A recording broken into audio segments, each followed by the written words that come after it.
স্বাগত সবাইকে।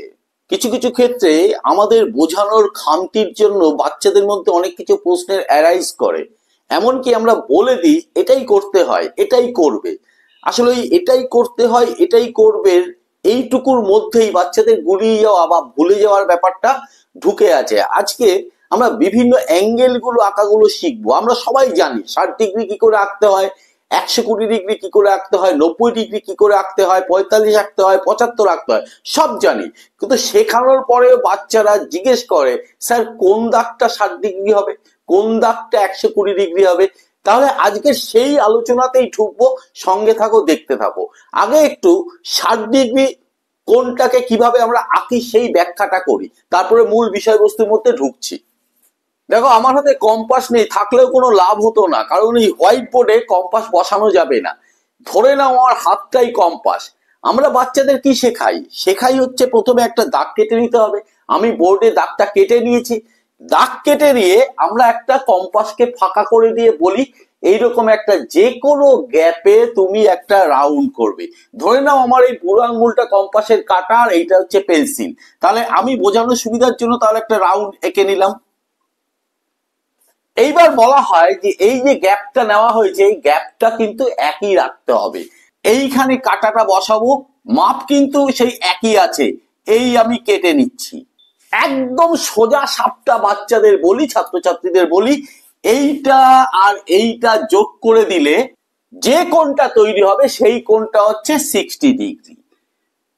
সমস্যাটা এখানে, প্রশ্নটা এখানেই, কেন 60 ডিগ্রি বলবো? যদি এটার ব্যাখ্যাটা যদি তাদের শিখিয়ে দেওয়া হয় তাহলে তারাও কিন্তু ভুলবে না। আরো যদি একটু ব্যাপারটাকে এগিয়ে নিয়ে যাই, এই বৃত্তটাকে যদি আমি একটু বড় করে আঁকি, এই বড় করে আঁকছি, তখন তাদের আবার শেখানো হয় এই 60 অব্দি যে গ্যাপটা নিয়েছি সেই গ্যাপটাই এখানে নিতে হবে। নিয়ে যদি এই বিন্দুর সাথে এই বিন্দু যোগ করে যে কোণটা পেলাম, টোটাল এখান থেকে শুরু করে এত অব্দি, এইটা টোটালটা হচ্ছে, এই টোটাল কোণটা এইটা হচ্ছে 120 ডিগ্রি। আবার সেই প্রশ্ন আসছে, কেন বলবো, কে বলেছে, ব্যাখ্যা কি? আমি টিচার হিসাবে বললাম বলেই একে 120 ডিগ্রি মেনে নিতে হবে? আমাকে ব্যাখ্যা করতে হবে না? চলো তাহলে সেই ব্যাখ্যার মধ্যে ঢুকে যাওয়া যাক। দেখো, ছোটবেলা থেকে আমরা প্রত্যেকেই জানি একটা বিন্দুর চারপাশে কত ডিগ্রি কোণ থাকে? 360 ডিগ্রি কোণ থাকে। ক্লিয়ার? তাহলে সেরকম একটা বৃত্ত আমি একটু বড় করে এখানে এঁকে নিয়েছি।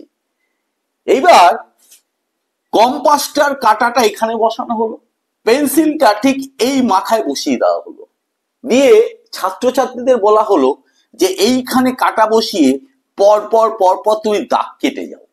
তাহলে সে এখানে কাঁটাটা বসাবে, কাঁটাটা বসিয়ে পরপর দাগ কাটবে। পরপর দাগ কাটবে বলতে এইখানে বসিয়ে এই একটা দাগ কাটবে, আবার এইখানে বসিয়ে আর একটা দাগ কাটবে, আবার এইখানে বসিয়ে অনুরূপ ভাবে দাগ কাটবে। দাগ কাটতে কাটতে বেরোবে। তাহলে দাগ কাটতে কাটতে কটা দাগ পাবে? অটোমেটিক 60, 120।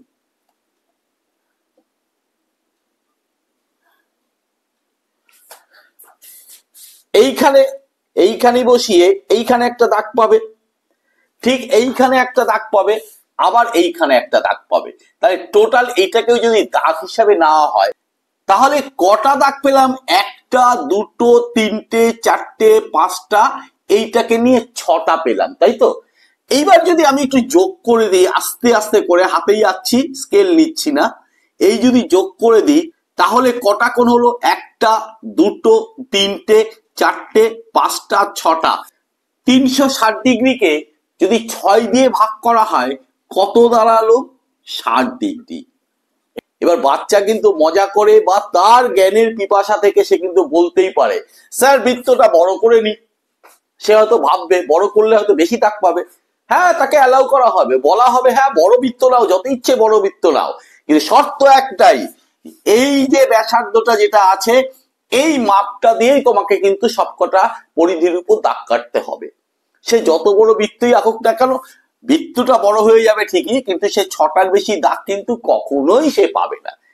তখন তাকে বলতে হবে তার মানে এক একটা যে ঘর হচ্ছে এক একটা ঘর কিন্তু 60°। তাহলে আমরা এখানে কি করেছিলাম, আমরা যে কোনো ব্যাসার্ধ নিয়েছিলাম তাই না, এইরকম বৃত্তের মতো করেই যে কোনো ব্যাসার্ধ নিয়ে এই গোলটা এঁকেছিলাম, আঁকার পরে সেই ব্যাসার্ধটাকে কিন্তু নাড়াইনি, সেইটা দিয়েই কিন্তু আমরা প্রথম দাগটা পেয়েছি। অর্থাৎ এই যে ব্যাসার্ধটা নাড়ালাম না, এই যে প্রথম দাগটা পেলাম, সেইটার অনুরূপ চিত্র কিন্তু বা অনুরূপ চিত্র অঙ্কন কিন্তু আমি এখানে করছি। তাহলে ফার্স্ট দাগ এই লজিক্যালি কি আসবে, 60°।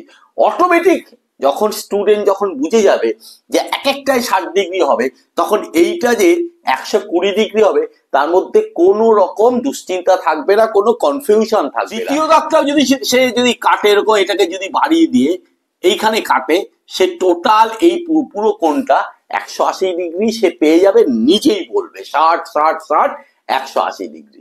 এইবার প্রশ্ন আসছে যে স্যার 60 তো বোঝা গেল, 120 তো বোঝা গেল, 180 বোঝা গেল, 210 বোঝা গেল, সব বোঝা গেল, কিন্তু আমরা 90° আসছে কিভাবে, সেখানে লজিকটা কি, সেখানে কি বলতে হবে, কি বললে সে দ্বিতীয়বার জিজ্ঞেস করবে না যে স্যার 90 আসতে গেলে এবার এই দাগটার পরে এই দাগটার পরে আর কি কি দাগ নেব, সেটারও লজিক আছে। কি লজিক, টোটালটা কত 120°, তার মধ্যে এইটুকুনি কত 60°, তাহলে আমি যে ডাবল দাগ করে দিচ্ছি স্পষ্ট করে এই জায়গাটা, এইটুকুনি কত ডিগ্রি, এটাও 60°। 60° কে যদি অর্ধেক করা হয় কত পাওয়া যাবে, 30° পাওয়া যাবে। আমরা অর্ধেক করাটা কিভাবে শিখেছি, যে কোনো কোণকে প্রথমে সেই একটা বৃত্তচাপ নিতে হবে, নিয়ে অর্ধেকের বেশি নিয়ে এই দেব, আবার এখানে বসিয়ে এই দেব, তাই তো, তাহলে যোগ করে দিলে অর্ধেক হয়ে যাচ্ছে। তাহলে সেই মেথডটা আমরা এখানে অ্যাপ্লাই করব। তাহলে এই যে বৃত্তচাপ পুরোটাও নেওয়া যায়, অর্ধেকের বেশিও নেওয়া যায়, এই দিলাম আর এই দিলাম, দিয়ে যোগ করে দিলাম। তাহলে খেয়াল করে দেখো এই যে 60°টা, এটা আসলে এইখান থেকে এইটুকুনি কত ডিগ্রি, 30°। এবার টোটালটাকে মেলাই, এইখান থেকে এত অব্দি হচ্ছে 60, তারপরে আরো 30, 60 আর 30 কত 90° হলো। যদি বলে 75, তাহলে কি করব, তালটা কিন্তু স্টুডেন্ট বুঝে যাবে। তখন এই যে 30 পেয়েছে, এই 30কে আবার অর্ধেক করো, আবার অর্ধেক করো, 30টা তখন কি হয়ে যাবে, 30টা আবার এই যে 15 হয়ে যাচ্ছে, অর্ধেক হয়ে যাচ্ছে। তাহলে এই 60-এর সাথে আবার এই 15 যদি যোগ করে দেওয়া হয়, টোটাল কোণটা হয়ে গেল 60 আর 15-তে 75°।